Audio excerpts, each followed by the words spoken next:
I'm a little under the weather, but rather than trying to thumb at you and explain it. So when you lock out your wrist, there's a band of tension that you're gonna feel right here. And the easiest way to sort of feel it is if you kind of rotate your wrist like that, like pull with these fingers and push through your thumb, you'll start to feel a band of tension. You want to feel that band of tension, then focus on it and try and like paralyze it so that you're flexing it as hard as you can, basically. But you want to be able to maintain your dexterity in your fingers as you do that, but still feel that band of tension. That's how you're going to lock out your strong hand wrist. Talking about how you fix your trigger guard issue.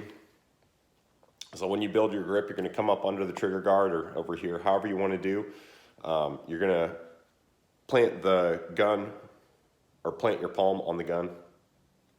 Then you're going to slightly rotate and kind of grind this trigger finger up into the trigger guard. So when the gun wants to lift, you want your hand to come with it. You're going to have that same band of tension through trying to apply force at the bottom of the gun, because if you think about it, the gun is a lever, a system of levers.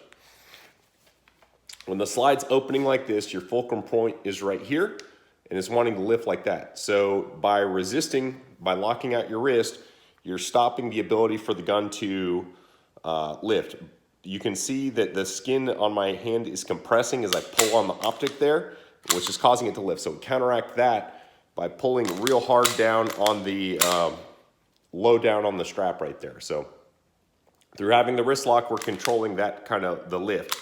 Now, when the slide closes is the other thing we have to manage, and if you're breaking contact with your hand, it's hitting and going like this.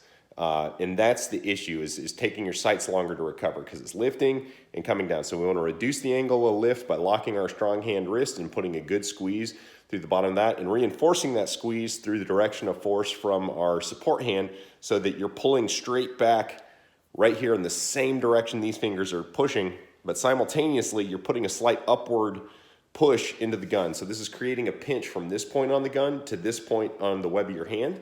So you're kind of like pinching the gun between those 2 points. And if you think about when the slide's going back into battery, it's a fulcrum again, but this time the fulcrum becomes where your finger is mounted under the guard. So this point right here is my fulcrum. So we have to maintain contact with the gun and make it firm. That's why we press up into it.